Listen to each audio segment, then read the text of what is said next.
నమస్కారం అండి. 9వ తారీఖున లైలా ఈవెంట్లో క్యారెక్టర్ చేసే సినిమాలో కమెడియన్స్ కాబట్టి మనం సరదాగా అది ఏ పార్టీని ఉద్దేశించింది కాదు. పార్టీది మాట్లాడాలంటే పొలిటికల్ వేదికలు సపరేట్ ఉంటాయి. నేను మాట్లాడిన వేదికలు కాదు, చాలా పర్ఫెక్ట్గా మాట్లాడుతున్నాను. దీన్ని వైఎస్ఆర్సీపీ సోషల్ మీడియా సినిమా పక్కన పెడదాం. బూతులు ఇంట్లో వాళ్ళ మీద, చనిపోయిన తల్లి మీద అసహ్యకరమైన సభ్య సమాజం తలదించుకునే విధంగా మాటలు మాట్లాడి వేరే చోట ఉన్నారు.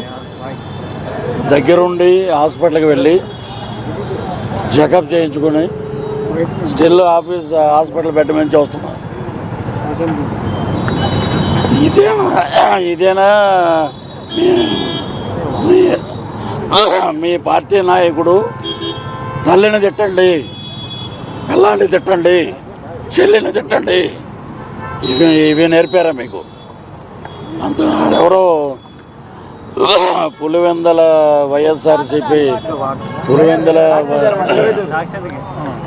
పులివెందల వైఎస్ఆర్సీపీ యూత్ అంటే ఒక అతను, ఇంకొక అతను అనిల్ పేరు ట్విట్టర్లో, ఫేస్బుక్లో, వాట్సాప్లో నా నెంబరు పోస్ట్ చేశాడు.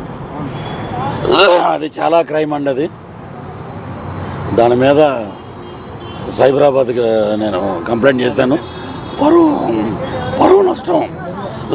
పరువు నష్టం దావా కూడా వేస్తున్నాను. ఇక్కడ ఇచ్చాను. ఆంధ్రాలో మా హోమ్ మినిస్టర్ వంగలపూడి అనిత గారికి కూడా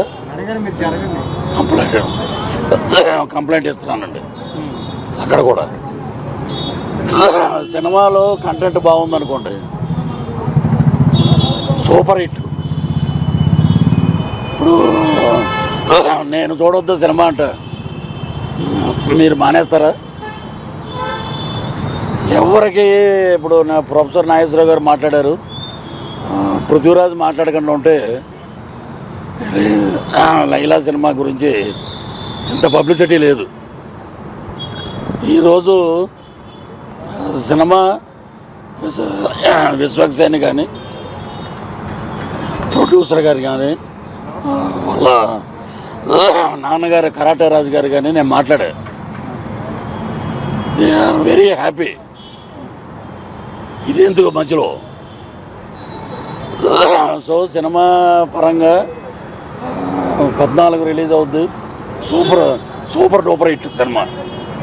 రాజకీయంగా నా మీద, నా ఆరోగ్యాన్ని, నా వ్యక్తిగత ఇమేజ్ని డ్యామేజ్ చేశారు కాబట్టి మా లాయర్ ద్వారా, మా హోమ్ మినిస్టర్ గారి ద్వారా నేను డెఫర్మేషన్ సూట్ వేస్తాను.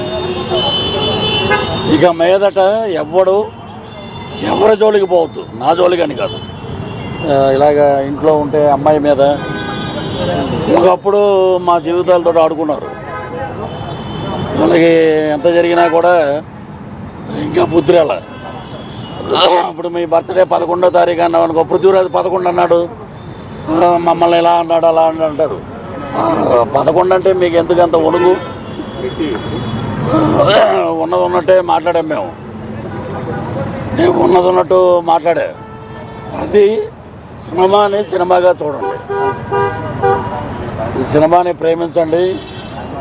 హీరో ఎంత కష్టపడ్డాడో మాకు తెలుసు. గౌరవించండి, సినిమాని హిట్ చేయండి.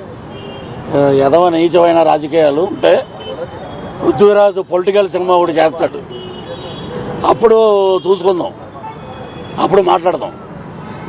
ఇలాగా చిల్లర రాజకీయాలు చేయకండి. నా ఆరోగ్యానికి,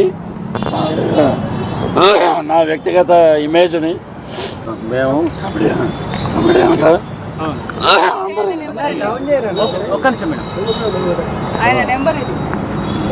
అనిల్ అన్న కూడా నెంబర్ ఏమన్నా ఉపేంద్ర చూడు మీరు ఒక్కడికి చెప్పండి, 11 గొర్రెలు అనేది లాస్ట్ చివరి వరకు ఉన్నాయా లేదా, అసలు ఏంది ఆ కాన్సెప్ట్ ఏంది? ఇప్పుడు ఒక సినిమా ప్రమోట్ చేయడానికి కమెడియన్ రకరకాలుగా మాట్లాడతారు. చాలా వేదికల మీద చాలా మంది మాట్లాడారు. ఇక్కడ దొబ్బుదాలి ఎక్కడ వచ్చిందంటే, ఇదివరకు మా పెళ్ళం అది వైసీపీ పెళ్ళం, జనసేన వెళ్ళిపోయింది. వాడి మాట గట్టిగా ఉంటుంది. మేము ఈస్ట్ వెస్ట్ నుంచి వచ్చాం, ఎటకారం ఉంటుంది.